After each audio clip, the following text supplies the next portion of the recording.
Dear students, welcome to my YouTube channel intent coaching classes. आज हम new chapter sets start करेंगे। जैसे कि हम पहले करते हैं, सबसे पहले हम इस चैप्टर की पूरी थ्योरी कंप्लीट करेंगे और उसके बाद इसके एमसीक्यू स्टार्ट करेंगे। और हम ये चैप्टर बिल्कुल बेसिक से स्टार्ट करेंगे और ग्रेजुएशन लेवल तक जो भी टॉपिक हमारे सिलेबस में है वो सभी के सभी टॉपिक भी कंप्लीट करेंगे। अगर आप मेरे चैनल पे नए आए हो तो चैनल को सब्सक्राइब करना, और अगर आपने टेलीग्राम चैनल भी अभी तक ज्वाइन नहीं किया तो टेलीग्राम चैनल का लिंक भी डिस्क्रिप्शन में दिया हुआ है, आप वहां से ज्वाइन कर सकते हो। फर्स्ट हम इसकी डेफिनेशन से स्टार्ट करेंगे। A set is well defined collection of distinct objects और elements. A set is represented by curly brackets and denoted by capital letters. The objects that form the set is called the element of the set. It is denoted by small letters. ठीक है, हमें कहा है कि set एक well defined collection है different element की। ठीक है, कलेक्शन मतलब एक ग्रुप है, डिस्टिंक्ट मतलब डिफरेंट एलिमेंट्स का, डिफरेंट ऑब्जेक्ट्स का जब हम एक ग्रुप बनाते हैं, और वो वेल डिफाइंड होना चाहिए। वेल डिफाइंड का मतलब है कि एक डेफिनेट रूल के अकॉर्डिंग हमने उस कलेक्शन को करना है, वो कलेक्शन सभी के लिए सेम हो। ठीक है, इस तरह की जो कलेक्शन होगी उसको हम सेट कहेंगे। जैसे कि हम एक एग्जांपल के थ्रू करते हैं। अगर हमने एक कलेक्शन करनी है कि हमने डेज ऑफ वीक लिखने हैं, ठीक है, तो हम डेज ऑफ वीक का एक ग्रुप बना लेंगे जिसमें होगा Sunday, Monday, Tuesday, Wednesday, Thursday, Friday, Saturday. ठीक है, अगर हम किसी को भी कहें कि हमने डेज ऑफ वीक की एक कलेक्शन करनी है, मतलब एक ग्रुप बनाना है, तो सभी के सभी यही 7 जो हमारे डेज हैं उसको एक जगह इकट्ठा कर देंगे। ठीक है, तो इसका मतलब सभी के लिए ये सेम होगा। अगर ऐसी कलेक्शन जो सभी के लिए सेम हो, मतलब जिसका आंसर सभी सेम दे, ठीक है, उस तरह की कलेक्शन को हम सेट कहेंगे। जैसे कि हमें कहा जाए कि हमने नेचुरल नंबर का सेट बनाना है, तो नेचुरल नंबर का सेट हमें पता है ये 1 से स्टार्ट होता है, 1 2 3 एंड सो ऑन। ठीक है, तो किसी को भी कहें तो सभी वो नेचुरल नंबर का सेट इस तरह ही डिफाइन करेंगे। इस तरह की जो वेल डिफाइंड कलेक्शन है डिफरेंट एलिमेंट की, उसको हम सेट का नाम देते हैं। ठीक है, और सेट को कर्ली ब्रैकेट से डिनोट किया जाता है और बीच में इनके कॉमास डाले जाते हैं। ठीक है, इस तरह हम सेट को डिफाइन कर सकते हैं। और सेट को डिनोट करते हैं, मतलब इस सेट की जो नोटेशन है वो ऑलवेज कैपिटल लेटर से हम सेट को डिनोट करेंगे। जैसे ये हमारा सेट है, इसको हमने ए नाम दे दिया, तो इसको हम कैपिटल लेटर से डिनोट करेंगे, और जो जे हमारे सेट के एलिमेंट है इनको हम स्मॉल लेटर से रिप्रेजेंट करते हैं। अब हम देखते हैं कि कौन कौन सी कलेक्शन है जो सेट में डिफाइन होती है। फर्स्ट है the collection of 10 most talented writer of India. ठीक है, हमें पता है 10 मोस्ट टैलेंटेड राइटर, अगर हम किसी को भी लिखने को कहें, ठीक है, तो सभी के व्यूज अलग अलग होंगे, मतलब सभी डिफरेंट लिखेंगे। तो इसलिए जो इस तरह की कलेक्शन होती है जिसके लिए कोई सेम डेफिनेट रूल नहीं है कि इस रूल के अकॉर्डिंग हमने ये वाले 10 ही लेने हैं, ठीक है, तो इस तरह की जो कलेक्शन है वो सेट में डिफाइंड नहीं होती। तो ये ओनली कलेक्शन है, इसको हम बोलेंगे कि ये नॉट सेट। हमारा सेकंड पॉइंट है the collection of all girls in your class. अगर आपकी क्लास में जितने भी स्टूडेंट हैं, ठीक है, सभी को लिखा जाए कि आपने एक कलेक्शन बनानी है, उसमें आपने आपकी क्लास की सभी गर्ल्स लिखनी है, तो सभी का आंसर सेम होगा। ठीक है, मतलब सभी जो सेट बनाएंगे वो सेम होगा सेट। तो इस तरह की जो कलेक्शन होगी उसको हम सेट कहेंगे, तो ये सेट है।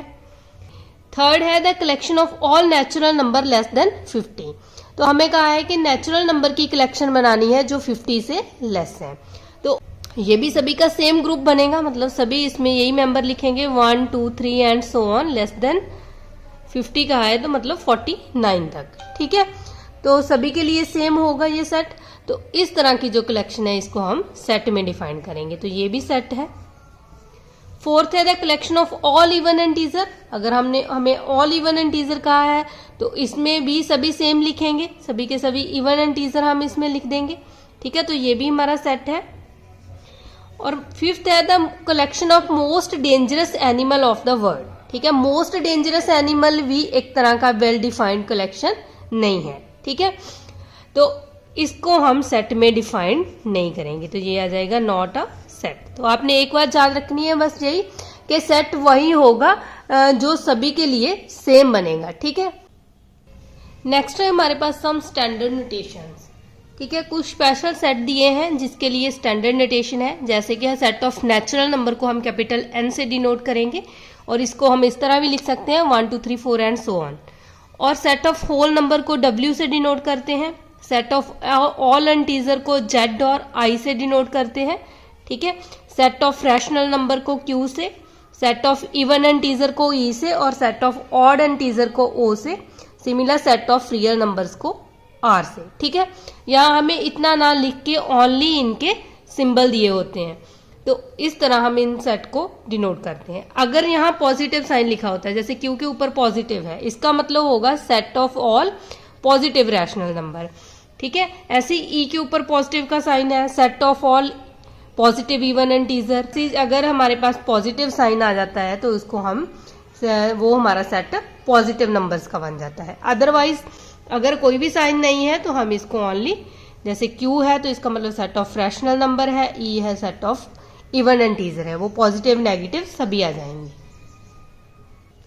नेक्स्ट है रिप्रेजेंटेशन ऑफ अ सेट। देखो सेट को हम 2 फॉर्म में रिप्रेजेंट करते हैं। फर्स्ट है हमारी रोस्टर फॉर्म, या इसको टेबुलेशन फॉर्म या टेबुलर फॉर्म भी बोलते हैं, और सेकंड है सेट वाइडर फॉर्म या प्रॉपर्टी फॉर्म, और इसको रूल मेथड भी कहा जाता है, ठीक है। रोस्टर फॉर्म में क्या है, in this form a set is represented bye listing element of the set separated by commas with in the करली ब्रैकेट। मतलब क्या है कि जैसे एलिमेंट हमें दिए हैं सेम उन एलिमेंट को अगर हम एक सेट में डिफाइन करते हैं और उसको करली ब्रैकेट डाल देनी है और बीच में कॉमास डाल देने हैं, ठीक है। मतलब एज इट इज जो बना बनाया है, जैसे कि हमने प्राइम नंबर का ग्रुप बनाना है तो हम उसमें एज इट इज लिख देंगे कि इसमें आ जाएगा 2 3 5 7 एंड सो ऑन, ठीक है। अगर सेट ऑफ नेचुरल नंबर लिखना है तो हम एलिमेंट को ऐसे कॉमा डालकर लिख देंगे, ठीक है, और ऊपर से डाल देंगे करली ब्रैकेट। जो इस तरह की फॉर्म है, मतलब जैसे हमें कहा है हमने वैसे ही एलिमेंट लिख दिए, उसको हम बोलते हैं रोस्टर फॉर्म। और सेट वाइडर फॉर्म, इसमें क्या है, in this form set is represented bye specifying the common property of the elements. इसे हमें कॉमन प्रॉपर्टी दी होगी एलिमेंट्स की, जैसे कि हमने सेट ऑफ नेचुरल नंबर लिखना है तो हम इसको इस तरह रिप्रेजेंट करेंगे x such that x is a natural number, ठीक है। इसको सच दैट बोलते हैं। हमने यहाँ प्रॉपर्टी लिख दी, ओनली ये लिख दिया कि x एक हमारे पास नेचुरल नंबर है। जब इस तरह प्रॉपर्टी बेस्ड पे लिखेंगे तो ये हमारी सेट वाइडर फॉर्म होगी, और जब हम एज इट इज उन नंबर्स को लिख देंगे तो वो हमारी रोस्टर फॉर्म होगी। इन 2 वे से हम सेट को रिप्रेजेंट कर सकते हैं। हमारे पास रोस्टर फॉर्म और सेट वाइडर फॉर्म की कुछ डेफिनेशन है, जैसे कि 2 3 5 7 11 13 17 19, ठीक है। इस तरह नंबर लिखे हैं तो ये हमारी रोस्टर फॉर्म है। अगर हम इस तरह लिखेंगे x such that x is a prime number less than 20, ठीक है, तो हम सेट को किसी भी तरह डिफाइन कर सकते हैं, रोस्टर फॉर्म में भी और सेट वाइडर फॉर्म में भी। ऐसी HAPY लिखा है और यहाँ लिखा है x is a letter of the word happy. तो एक बात याद रखना कि सेट में जो नंबर होते हैं वो रिपीट नहीं होते, ठीक है। यहाँ डबल P आई है तो यहाँ हम रोस्टर फॉर्म में ओनली इसका सिंगल नंबर ही लिखेंगे, ठीक है, क्योंकि सेट में जो नंबर है वो रिपीट नहीं होते। सिमिलर यहाँ हमारे पास थर्ड है -1 1 3 5 एंड सो ऑन, और सेट वाइडर फॉर्म में हम इसको लिख सकते हैं x such that x is an odd integer greater than -2, ठीक है। फोर्थ है 2 5, और ये है x is a prime number and divisor of 10। हम किसी भी तरह इस सेट को डिफाइन कर सकते हैं। नेक्स्ट हमारे पास सिंबल है इस तरह, इसको हम बोलते हैं बिलोंग टू, ठीक है। इसका मतलब होता है भी एलिमेंट है या नहीं, मतलब जो सेट का एलिमेंट है अगर तो उसको हम बिलोंग बोलेंगे। अगर कोई एलिमेंट सेट को बिलोंग नहीं करता तो उसको हम डज नॉट बिलोंग्स टू इस तरह साइन बनाते हैं, ठीक है। जैसे कि एक एग्जांपल है हमारे पास, ठीक है, हमारे पास एक सेट है जिसमें एलिमेंट है 1 2 3 एंड 4, और हमें पूछा है क्या 4 जो एलिमेंट है वो ए सेट को बिलोंग करता है, मतलब 4 जो एलिमेंट है वो ए सेट में है, तो हम इसको लिखेंगे 4 बिलोंग्स टू ए। अगर 8 पूछा है तो 8 हमें पता है इस सेट में नहीं है, तो हम लिख देंगे 8 डज नॉट बिलोंग्स टू ए। मतलब जो एलिमेंट सेट में है उसको हम बिलोंग बोलेंगे, ये वाला साइन लगाएंगे, और जो एलिमेंट सेट में नहीं है तो उसको हम डज नॉट बिलोंग्स टू बोलेंगे, ठीक है, और ये वाला साइन लिखेंगे। नेक्स्ट हमारा टॉपिक है टाइप्स ऑफ सेट्स। इसमें फर्स्ट टाइप है finite and infinite set. A set having finite number of element is called a finite set, otherwise it is called an infinite set.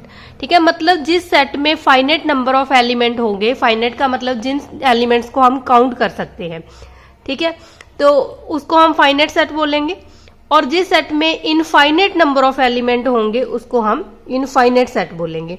जैसे कि हमारे पास ये example लिखी हुई है, फर्स्ट हमारा सेट है, ये वॉवल्स है इंग्लिश के AEIOU, ठीक है, तो ये फाइनाइट सेट है, और ये है 1 2 3 एंड सो ऑन 100, तो इसको भी हम काउंट कर सकते हैं, मतलब ये फाइनाइट नंबर ऑफ एलिमेंट है, तो ये भी हमारा फाइनाइट सेट है। और सेट ऑफ नेचुरल नंबर, तो 1 2 3 एंड सो ऑन, तो इसका मतलब ये वाला जो सेट है इसमें बहुत सारे एलिमेंट हैं, इनफाइनाइट नंबर ऑफ एलिमेंट है, तो इसको हम इनफाइनाइट सेट बोलेंगे। नेक्स्ट है x such that x is multiple of 5। हमें पता है मल्टीपल ऑफ 5 भी हमारे पास इनफाइनाइट नंबर है, तो इसको भी हम इनफाइनाइट सेट बोलेंगे। ठीक है, फाइनाइट सेट जिसमें फाइनाइट नंबर ऑफ एलिमेंट है, इनफाइनाइट सेट जिसमें इनफाइनाइट नंबर ऑफ एलिमेंट है।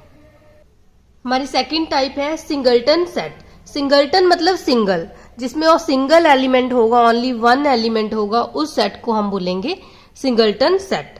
जैसे इसमें ओनली 0 एलिमेंट है, तो 0, ये हमारा सेट सिंगलटन सेट है। यहाँ लिखा है x belongs to natural number and x square equal to 16, तो हमें पता है ओनली 4 ही है नेचुरल नंबर ऐसा है जिसका स्क्वायर करने से 16 आता है, तो इस सेट में हमारे पास ओनली 4 ही आएगा, तो ये एक सिंगलटन सेट है।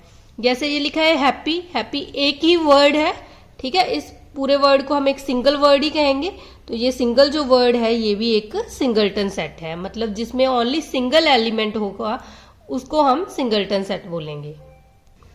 हमारी थर्ड टाइप है एम्प्टी सेट। एम्प्टी सेट को नल सेट भी बोलते हैं और वॉइड सेट भी बोलते हैं। A set having no element is called an empty set and it is denoted by, इसको हम बोलते हैं 5 और ओनली करली ब्रैकेट। ठीक है, इस तरह हम इसको डिनोट करते हैं, मतलब जिसमें कोई भी एलिमेंट नहीं होता उस सेट को हम एम्प्टी सेट कहेंगे। जैसे कि ये एग्जांपल दी है, x belongs to natural number and x less than 1। हमें पता है कि ऐसा कोई भी नेचुरल नंबर नहीं है जो 1 से लेस हो, क्योंकि नेचुरल नंबर 1 से स्टार्ट होते हैं, 1 2 3 एंड सो ऑन। और सेकंड एग्जांपल है x बिलोंग्स टू r और x स्क्वायर इक्वल टू -1। हमें पता है कोई भी ऐसा रियल नंबर नहीं है जिसका स्क्वायर करने से वो नेगेटिव के इक्वल आए। इसका मतलब जो ऐसे सेट होंगे जो पॉसिबल नहीं है, ठीक है, तो उसको हम एम्प्टी सेट कहेंगे। हमारी फोर्थ टाइप है equal set. Two sets A and B are said to be equal if they have same number of element and their elements are also same। मतलब जो अगर हमारे पास 2 सेट है और उसमें नंबर ऑफ एलिमेंट भी same है और उनकी टाइप भी सेम है, मतलब जिस तरह के एलिमेंट इसमें है उसी तरह के एलिमेंट B सेट में भी है, तो उसको हम बोलते हैं इक्वल सेट। जैसे A सेट में 1 2 5 7 है और B सेट में 5 7 1 2 है, हमें पता है एलिमेंट का ऑर्डर हम चेंज कर सकते हैं। ठीक है, तो ये दोनों सेट, इसमें नंबर ऑफ एलिमेंट भी सेम है और उनका ऑर्डर भी सेम है। ठीक है, तो ये दोनों हमारे इक्वल सेट हैं। और सेकंड है if A is equal to 1 2 3 4 5 6 and B set में एलिमेंट है x belongs to natural number and x less than 7। तो हमें पता है x लेस देन 7 और x belongs to natural number, तो इसमें भी 1 से लेके 6 तक एलिमेंट आएंगे, इसका मतलब A और B भी आपस में इक्वल सेट है। टाइप है हमारी equivalent set. Two finite set A and B are said to be equivalent if they have same number of element। मतलब जिस सेट में सेम नंबर ऑफ एलिमेंट होंगे उसको हम बोलते हैं इक्विवेलेंट सेट। जैसे A में हमारे पास 4 नंबर ऑफ एलिमेंट है और B सेट में भी 4 नंबर ऑफ एलिमेंट है, तो इस सेट को हम बोलते हैं इक्विवेलेंट सेट। ठीक है, इसको इस तरह डिनोट करते हैं। ये नोट याद रखना है कि equal sets are always equivalent but equivalent set may not be equal. ठीक है, जो इक्विवेलेंट सेट है वो इक्वल हो भी सकते हैं और नहीं भी, और जो इक्वल सेट है उनको हम इक्विवेलेंट बोल सकते हैं, क्योंकि इक्वल सेट में नंबर ऑफ एलिमेंट भी सेम होते हैं और उन एलिमेंट की टाइप भी सेम होती है, मतलब वो एलिमेंट भी सेम टाइप के होते हैं। ठीक है, आज के लिए हम इतना ही करेंगे। अगर आपको मेरी वीडियो पसंद आई है तो लाइक करना और अपने फ्रेंड्स के साथ शेयर भी करना। अगर आप मेरे चैनल पे नए आए हो तो चैनल को सब्सक्राइब करना मत भूलना।